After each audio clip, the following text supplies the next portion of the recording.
NABARD grade A 2025 का जो notification है ये आपको जुलाई मंथ में देखने को मिल जाएगा एज पर इंटरनल सोर्सेज। अब आगे की वीडियो सिर्फ और सिर्फ वही बच्चे देखें जिन्हें सच में इस साल सिलेक्शन लेना है। कंप्लीट प्रिपरेशन स्ट्रैटेजी जो आज से आपको फॉलो करनी चाहिए वो मैं इस वीडियो के थ्रू आपको प्रोवाइड करने वाला हूं। जिस भी स्टूडेंट ने आज से ये स्ट्रैटेजी फॉलो कर ली, आप डेफिनेटली नाबार्ड के फेज 1, फेज 2 इंटरव्यू तीनों में सिलेक्शन इस साल लेने वाले हो। ठीक है, तो जो स्टूडेंट सीरियस नहीं है वो प्लीज इस वीडियो को अभी के अभी स्किप कर सकते हैं। सबसे पहले जो माइंड में क्वेश्चन आता है कि कितने घंटे आज से अपनी प्रिपरेशन को दें, कितने आवर्स अपनी प्रिपरेशन को दें आज से। मैं आपको ये नहीं बोलूंगा कि आज से 18 घंटे अपनी प्रिपरेशन को देने लगो। आपको आज से सिर्फ 4 घंटे 4 hours you have to study on a daily basis from today for NABARD as per my preparation plan. ठीक है, इसके अलावा मैं YouTube पे बहुत सी वीडियोस देख रहा था, उसमें यूजुअली क्या बता रहे हैं सब कि 3 बुक्स आप ESI के ले लीजिए, एग्रीकल्चर के लिए 4 बुक्स ये खरीद लीजिए, इस टीचर का पेड कोर्स ले लीजिए, YouTube पे बहुत सारी क्लासेस अटेंड कीजिए एंड फ्री की PDF से प्रैक्टिस कीजिए। ये एक तरीके से एक वंडरलैंड वाली प्रिपरेशन हो रही है जिसमें रैंडम मैनर में आप यहां से कुछ पढ़ रहे हो, यहां से कुछ पढ़ रहे हो। इस तरीके की रैंडम प्रिपरेशन का मैं आपको रिजल्ट बता देता हूं। हर साल बहुत से एस्पिरेंट्स नाबार्ड का फेज 1 ही क्लियर नहीं कर पाते, वो लोग फेज 1 में ही फेल हो जाते हैं क्योंकि इस तरीके से रैंडम रिसोर्सेज से वो लोग अपनी प्रिपरेशन करते हैं। माइंड में टोटल कंफ्यूजन रहता है, जब वो एग्जाम हॉल में बैठते हैं बिल्कुल ब्लैंक हो जाते हैं क्वेश्चंस को देख के। क्योंकि चाहे आप अपना पूरा सिलेबस बुक्स खरीद के YouTube पे वीडियोस देख के एंड PDF प्रैक्टिस करके अपना सिलेबस चाहे कंप्लीट कर लो, आपकी प्रिपरेशन का जो लेवल होगा एंड जो नाबार्ड के फेज 1 फेज 2 का लेवल है उसमें एक गैप रह जाएगा। इस गैप की वजह से आप एग्जाम में परफॉर्म ही नहीं कर पाओगे, आपने उस लेवल की तैयारी ही नहीं करी होगी। एक सजेशन मैं आपको दूंगा कि जो भी आप कोर्स लो, पेड कोर्सेज बहुत से अवेलेबल हैं। आप ऑनलाइन जाओगे आपको अलग अलग कंपनीज के पेड कोर्सेज मिल जाएंगे, लेकिन जो भी आप पेड कोर्स डिसाइड करो कि इस पेड कोर्स से आज से मैं फॉलो कर रहा हूँ, अपनी तैयारी कर रहा हूँ, वो पेड कोर्स इंश्योर कीजिएगा कि वो नाबार्ड ग्रेड ए के लेवल का होना चाहिए। यानी कि जो उसमें क्लासेस हो रही हैं, जो उसमें PDF आपको मिल रही हैं, जो उसमें आप प्रैक्टिस कर रहे हो, जो उसमें आपको फैकल्टी पढ़ा रही है, वो आपको नाबार्ड ग्रेड ए लेवल का होना चाहिए सब कुछ। तभी आप एग्जाम में अच्छे मार्क्स ला पाओगे एंड सिलेक्शन ले पाओगे। अब मुझसे बहुत से स्टूडेंट्स पूछते हैं कि सर नाबार्ड के लिए कोई कोर्स रिकमेंड कीजिए, तो मैं ऑलरेडी बता चुका हूं बिगिनर टू बैंकर कोर्स। इससे आपकी सारी रेगुलेटरी बॉडीज यानी कि RBI also and NABARD also दोनों की प्रिपरेशन हो जाएगी and all the banking exams जो भी हैं SBI IBPS के, उनके लिए भी ये मोर देन इनफ है।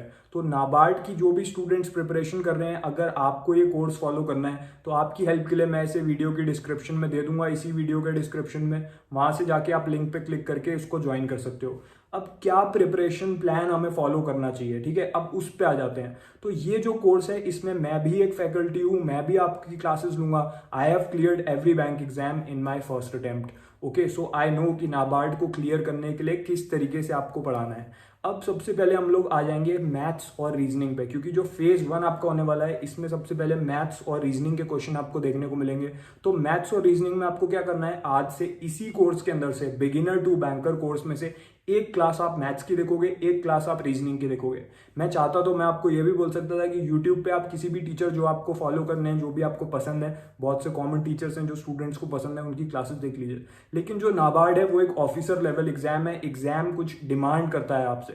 आपको कोई भी क्वेश्चन को 10 से 12 सेकंड में सॉल्व करना आना चाहिए, ये आपको YouTube पे कोई नहीं सिखाने वाला। इस कोर्स के अंदर बिगिनर टू बैंकर कोर्स के अंदर जो मैथ्स की फैकल्टी है हरीश सर, वो बहुत एक्सपीरियंस टीचर है। ऑलरेडी बहुत से स्टूडेंट्स उनकी क्लासेस लेके सिलेक्शन ले चुके हैं। उनकी क्लासेस YouTube पे कहीं नहीं मिलेंगी आपको। आज से एक क्लास वहां से आप अटेंड कीजिए, आपको वो ये सब सिखा देंगे। आपको बिल्कुल बेसिक लेवल से एग्जाम लेवल तक की तैयारी होगी वहां पे एंड आपको वो सारी शॉर्ट ट्रिक्स सीखने को मिल जाएंगी जो आपको किसी भी क्वेश्चन को 10 से 12 सेकंड में सॉल्व करने में हेल्प करने वाली है।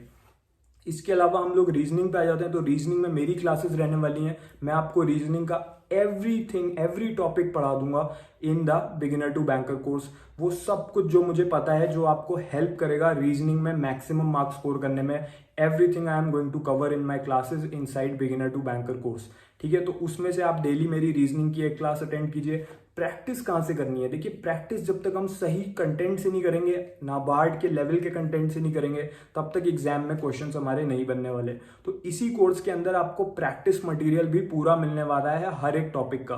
ठीक है। तो आप एक क्लास अटेंड करेंगे मैथमेटिक्स की, फिर उसकी प्रैक्टिस करेंगे इसी कोर्स के अंदर से, फिर आप रीजनिंग की मेरी एक क्लास अटेंड करेंगे इसी कोर्स में, फिर उसकी प्रैक्टिस करेंगे with the content inside this same course. तो जैसे आप मेरी क्लास देखोगे उसके बाद मैं आपको कुछ होमवर्क दूंगा उसी क्लास में, एंड उसका कंटेंट भी आपको वहीं उसी कोर्स के अंदर मिल जाएगा जिसमें से आपको प्रैक्टिस करनी होगी। तो प्रैक्टिस मटेरियल की भी आपको अलग से कुछ लेने की जरूरत नहीं पड़ेगी। इसके अलावा कुछ कुछ डाउट्स आएंगे हमारे माइंड में, लेट से हम किसी डेटा इंटरप्रिटेशन या नंबर सीरीज का कोई क्वेश्चन कर रहे हैं मैथ्स का, एंड हमारे माइंड में कुछ डाउट आ रहा है इस क्वेश्चन को लेके, तो इसी कोर्स के अंदर जो आपको टीचर पढ़ा रहे हैं, जैसे हरीश सर आपको मैथ्स पढ़ा रहे हैं, तो आप डायरेक्टली उनको कांटेक्ट करके अपने डाउट को उसी समय क्लियर कर सकते हो। इससे क्या हेल्प होती है कि स्टूडेंट्स यूजुअली अपने डाउट्स को पोस्टपोन करते रहते हैं कि यार 2-3 दिन बाद कहीं और वीडियो देख के इसको सॉल्व कर लूंगा, डाउट मेरा क्लियर हो जाएगा। ऐसे करके डाउट्स बिल्डअप होते रहते हैं आपके माइंड में। जब आप एग्जाम देने जाओगे तो आप कंफ्यूज हो जाओगे कि यार ऐसा 2 महीने पहले क्वेश्चन में भी मैं फंसा था। लेकिन अगर डेली बेसिस पे आपके डाउट्स क्लियर होते रहेंगे तो आपके माइंड में क्लैरिटी रहेगी, ये प्रॉब्लम आपकी सॉल्व हो जाएगी कि यार डाउट्स आ रहे हैं माइंड में, ठीक है। तो डाउट क्लियरेंस की फैसिलिटी भी इसी के अंदर है, तो डेली अपने डाउट्स भी पूछते हुए चलिए। तो रीजनिंग के लिए भी आपको ऐसी करना है, मैथ्स के लिए भी ऐसी करना है। मैंने आपको बता दिया, एक क्लास करनी है, फिर क्वेश्चंस की प्रैक्टिस करनी है। इसके अंदर प्रीवियस ईयर क्वेश्चंस भी हैं, बेसिक लेवल क्वेश्चंस भी हैं। कोई बिल्कुल बिगिनर है, अगर मैथ्स वीक है, रीजनिंग वीक है, तो भी आपके लिए कोर्स इनफ है। इससे पहले और कुछ फाउंडेशन के लिए करने की जरूरत नहीं है। बेसिक से लेके एडवांस तक की कंप्लीट प्रिपरेशन इससे आपकी हो जाएगी। अब इंग्लिश के लिए क्या करें? जो स्टूडेंट्स इंग्लिश में अबव एवरेज हैं वो डायरेक्टली इस कोर्स के इंग्लिश मॉड्यूल में जाके आज से प्रैक्टिस शुरू कर सकते हैं। रीडिंग कॉम्प्रिहेंशन मोस्ट इंपॉर्टेंट है, उसमें आपको एक पैसेज दे देते हैं, फिर 4-5 क्वेश्चन पूछ लेते हैं। अब स्टूडेंट क्या गलती करते हैं, पहले पैसेज को 3-4 बार पढ़ते हैं, उसको समझने की कोशिश करते हैं। ऐसे नहीं करना है आपको एग्जाम में, आपको डायरेक्टली क्वेश्चंस पे आना है, एक जल्दी से गो थ्रू करना है पैसेज को, ठीक है, एंड एक प्रॉपर माइंड मैप बनाना है आपको पैसेज का, और जल्दी से क्वेश्चंस पे आना है। टाइम हमारा प्रीमियम पे रहने वाला है एग्जाम में। इस जो कोर्स है इसके अंदर जो इंग्लिश सब्जेक्ट का मॉड्यूल है उसमें बिल्कुल आरबीआई ग्रेड बी और नाबार्ड लेवल के क्वेश्चंस गिवन है। तो आज से 2 sets you have to practice, 2 set reading comprehension के वहां से प्रैक्टिस कीजिए। सबसे ज्यादा वेटेज आपकी रीडिंग कॉम्प्रिहेंशन को दे रखी है इंग्लिश में, ठीक है। तो 2 सेट वहां से प्रैक्टिस कीजिए, जो सॉल्व हैं वो सॉल्व रहने वाले हैं, उसमें सब कुछ अपने आंसर्स को मैच करते हुए चलिए। आपको पता रहेगा कौन सी मिस्टेक्स आप कर रहे हो एंड कौन सा आपका आंसर सही है। इसके अलावा ग्रामर बहुत ज़्यादा जरूरी है इंग्लिश में, तो ग्रामर की इसके अंदर स्पीड ग्रामर के नाम से एक ई बुक है, उसमें वो सारे रूल्स आपको बता रखे हैं जो आपको नाबार्ड में इंपॉर्टेंट है for your English grammar. English grammar अगर स्ट्रांग हो गई तो automatically error detection, fill in the blanks, match the following, इसमें आपकी 100% एक्यूरेसी रहने वाली है। तो डेली स्पीड ग्रामर की ई बुक में से 2 पेज पढ़िए एंड उसके नोट्स बनाइए, नोट्स को रिवाइज करिए। जब आपको रूल्स रिवाइज रहेंगे, आपके माइंड में रहेंगे कि हाँ ग्रामर का ये रूल है, प्रेपोजिशन ये है, तो इस तरीके से जब आपके रूल्स क्लियर होंगे तब आप अच्छे से आपकी एक्यूरेसी बनी रहेगी एग्जाम में। तो रीडिंग कॉम्प्रिहेंशन 2 सेट डेली, उसके बाद speed grammar E book 2 page reading and making the notes of the rules, ठीक है, इतना करना है। इसके अलावा तीसरा टास्क मैं आपको दे रहा हूं, प्रीवियस ईयर क्वेश्चंस इसमें गिवन है, एग्जैक्ट वो क्वेश्चंस जो पिछले सालों में पूछे जा चुके हैं। तो डेली वहां से 10 क्वेश्चंस आप इंग्लिश के प्रीवियस ईयर क्वेश्चंस करेंगे। इसके अलावा जो वोकैबुलरी है हमारी, synonyms, antonyms, very very important, exam में आपसे पूछ लेते हैं कोई एक वर्ड देके, give the word which is similar in meaning to this word और give the word which is opposite in meaning to this word.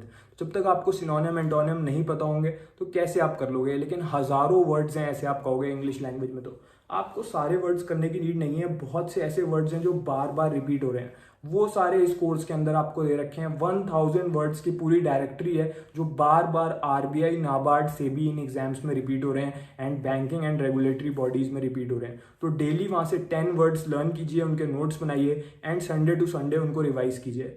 अब कोई स्टूडेंट कहेगा सर मैं तो मैथ्स में, मैं तो इंग्लिश में भी बिल्कुल वीक हूँ, इंग्लिश में मैं सेल्फ स्टडी नहीं कर सकता, इस तरीके से प्रैक्टिस नहीं कर सकता। अगर आपको बिल्कुल बेसिक लेवल से क्लासेस चाहिए इंग्लिश की तो वो इसमें अवेलेबल नहीं है। आप उसके लिए मेरी सेपरेट क्लासेस ले सकते हो इंग्लिश की, मैंने अफोर्डेबल रखा है उसको, उसमें लिमिटेड सीट्स हैं। अगर आप मेरी इंग्लिश क्लासेस लेना चाहते हो, बिल्कुल बेसिक लेवल से मैं आपको इंग्लिश सिखाऊंगा, ये चाहते हो तो मेरा क्रैश कोर्स आप ले सकते हो अलग से, उसका लिंक मैं दे दूंगा। इंग्लिश सब्जेक्ट का वो सेपरेट क्रैश कोर्स है। बाकी जो स्टूडेंट इंग्लिश में एवरेज है या अबव एवरेज है उसको मैं सजेस्ट करूंगा जो मैंने आपको टास्क बताए आज से वो करने आप स्टार्ट कर दीजिए। जो वीक स्टूडेंट है कंप्लीटली इंग्लिश में, उसके लिए मैं ये अलग से मेरा क्रैश कोर्स है फॉर इंग्लिश ओनली, ओके, तो उसका लिंक भी मैं दे दूंगा। ऑलरेडी बिगिनर टू बैंकर का मैंने लिंक दे दिया है इस वीडियो के डिस्क्रिप्शन में। तो जिस स्टूडेंट के पास ये कोर्स नहीं है वो इसको आज से लेके स्टार्ट कर दे। बाकी मुझे पता है बहुत से ऐसे स्टूडेंट ये वीडियो देख रहे होंगे, ऑलरेडी उन्होंने ये कोर्स स्टार्ट कर रखा होगा, वो ही सोच रहे होंगे, बस वेट कर रहे होंगे मेरी वीडियो आने का कि कब नाबार्ड की वीडियो आए तो एक प्रॉपर टाइम टेबल मिल पाए।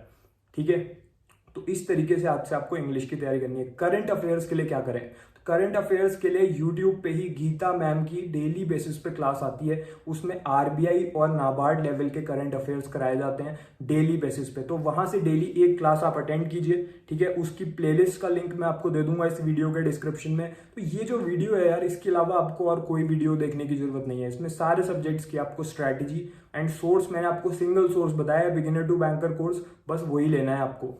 एंड जो आपका करंट अफेयर्स है उसके लिए ये प्लेलिस्ट में दे रहा हूँ यूट्यूब पे, डेली बेसिस पे इसमें क्लास होती है, वहां से उसको अटेंड कीजिए। ये गीता मैम जो है ये वही हैं जो आपको इस कोर्स के अंदर भी पढ़ाती हैं। ठीक है, तो जो आरबीआई के बच्चे हैं उन्हें पता होगा कि फाइनेंस एंड मैनेजमेंट की क्लासेस इन्हीं मैम की चलती हैं इस कोर्स के अंदर। तो वो she is also very experience, she is x banker. तो वहां से आप जाके डेली बेसिस पे उनकी यूट्यूब की प्लेलिस्ट में दे रहा हूँ लिंक में, तो वहां पे डिस्क्रिप्शन में दे रहा हूँ, वहां से जाके अटेंड कीजिए डेली एक करंट अफेयर्स की क्लास।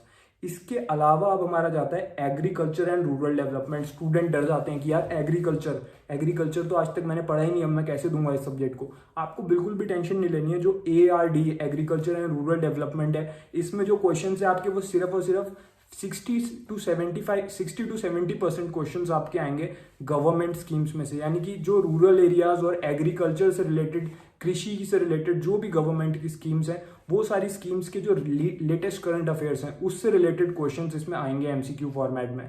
ठीक है, और डिस्क्रिप्टिव में भी। तो आपको क्या करना है, आपको डेली बेसिस पे इसको कवर करते हुए चलना है। कैसे कवर करेंगे? इसी कोर्स के अंदर आपको ARD का सेक्शन मिलेगा, उसमें डेली बेसिस पे अपडेशन होता रहता है। तो डेली वहां से आपको सेल्फ स्टडी करनी है आज से एंड अपने नोट्स बनाने हैं, वो मोर देन इनफ है। उसके अलावा अलग से कहीं से पढ़ने की जरूरत नहीं है। डेली बेसिस पे वहां पे गवर्नमेंट की स्कीम्स आती रहेंगी। इसके अलावा बेसिक कंसेप्ट आपके क्लियर होने चाहिए एग्रीकल्चर से रिलेटेड, जैसे कि रबी क्रॉप्स क्या होती हैं, खरीफ क्रॉप्स क्या होती हैं, एग्रीकल्चर के जो बेसिक टर्म्स हैं एंड टर्मिनोलॉजीज हैं, वो भी इसी कोर्स के अंदर कवर हो जाते हैं। जैसे ही आपका नोटिफिकेशन रिलीज होता है, ये लोग उसको ईयरली बेसिस पे पैटर्न, लेटेस्ट पैटर्न के अकॉर्डिंग अपडेट कर देते हैं। तो अभी आपको क्या करना है, अभी आपको करंट पे फोकस करना है। तो इसी कोर्स में जो ARD का सेक्शन है उसमें से डेली एक गवर्नमेंट स्कीम कवर करते हुए चलिए, उसको रीड करते हुए चलिए एंड उसके नोट्स बनाते हुए चलिए।